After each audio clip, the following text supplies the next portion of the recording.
A few years ago, a girl named Himari went on her honeymoon with her husband Ren to explore Mount Fuji. After their marriage, they wanted this trip to be special, so they spent their days exploring beautiful places around the area. Everything felt perfect, but there was something strange about the forests there.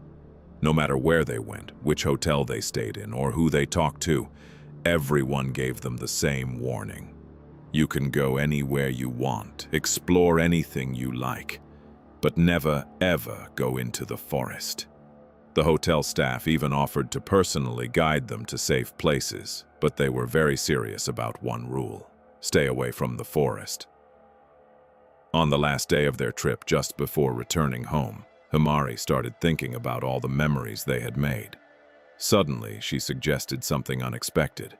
She told Ren that they should go into the forest at least once. From the window of their hotel room, the forest was clearly visible. It looked incredibly beautiful. Lush green, calm, almost inviting, as if nature itself was calling them. Himari said that if she didn't experience the forest up close, her honeymoon would feel incomplete. And as it usually happens, Ren agreed. They decided to go secretly. They knew that if they told anyone, no one would allow them anywhere near the forest. It was afternoon when they entered. Inside, the forest looked even more mesmerizing. They saw breathtaking views and thought about showing it to their friends through a video call. But when they tried, there was no network. So instead, they clicked photos and recorded videos. With every step, they could hear dry leaves crunching beneath their feet. But that was normal in a forest.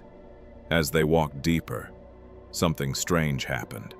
Both of them suddenly covered their ears. It felt like someone was screaming directly into their ears. Loud, unbearable, as if their ears would start bleeding. There was no one around, yet both of them were experiencing the same thing at the same time. They couldn't understand what was happening. For a moment, they thought, maybe this is why people warned us not to come here. And just as suddenly as it started, the sound stopped. Complete silence. Pin drop silence. Before they could even process it, a faint whisper came into their ears. Die. After hearing that, they lost control of themselves. Like zombies, they started walking deeper into the forest. It was as if their bodies were no longer under their control. Their consciousness had completely shut down. They kept walking until they disappeared into the depths of the forest. 24 hours passed. When they didn't return, the hotel staff became suspicious. Their checkout time had passed and they hadn't even come back for their belongings. The police were called. Search efforts began everywhere, but there was no sign of them. Finally, the only place left to search was the forest. Inside the forest, after some distance, the police found their phones. This confirmed they were on the right track. Then they saw something horrifying. Himari and Ren were hanging from tree vines.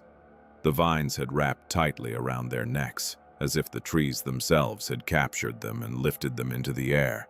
For the police, this wasn't shocking. They had seen this before. They said they already expected something like this, because incidents like these were common in that forest. According to them, there was a mysterious force inside the forest, something that first attracts people, then hypnotizes them, and forces them to end their own lives. They had seen more than 1,000 cases like this. That's why locals always warn tourists. But not everyone listens. This place is real. It exists near Mount Fuji, a dense forest that looks peaceful from the outside, but once inside, every moment could become your last. This forest is known as Aokigahara Forest, also called the Suicide Forest, but its story is not simple. Centuries ago, during a war between two regions of Japan, Mount Fuji stood between them. A messenger was sent through this forest to deliver an urgent message to the king that they were losing the war and needed more soldiers. At that time, forests were the main routes for travel. The messenger chose the forest to save time, even though it was dangerous. While passing through, he slipped, hit his head on a rock, and was badly injured. Still, he tried to continue. But after hours of bleeding, hunger, and exhaustion, he died there. His body remained in the forest, unclaimed. No funeral, no rituals. Because his message never reached the king, the army lost the war.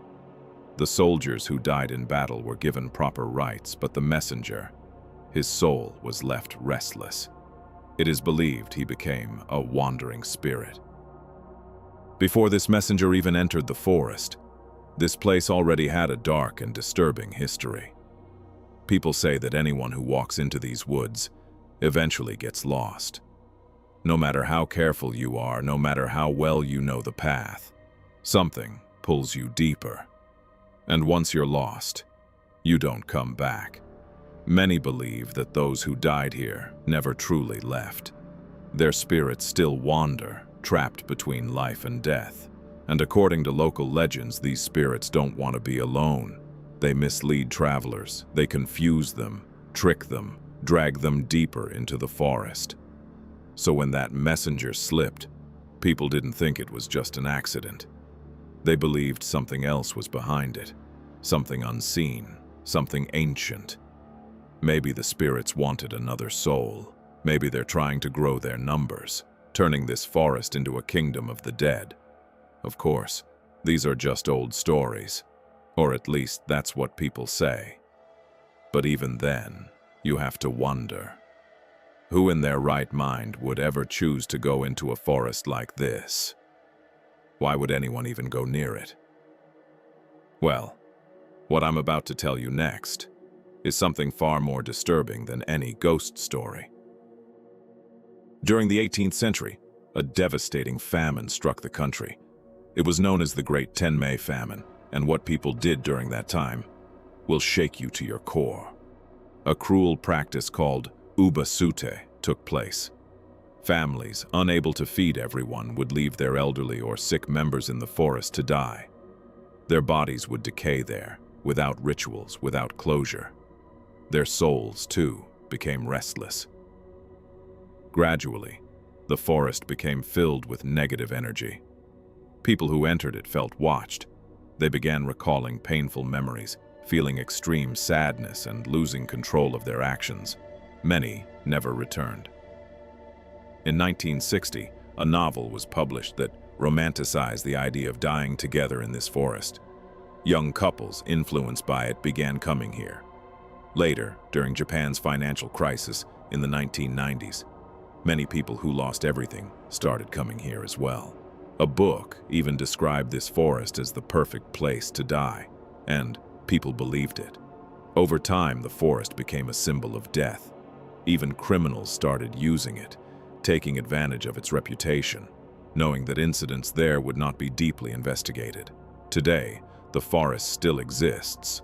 Some believe it is haunted.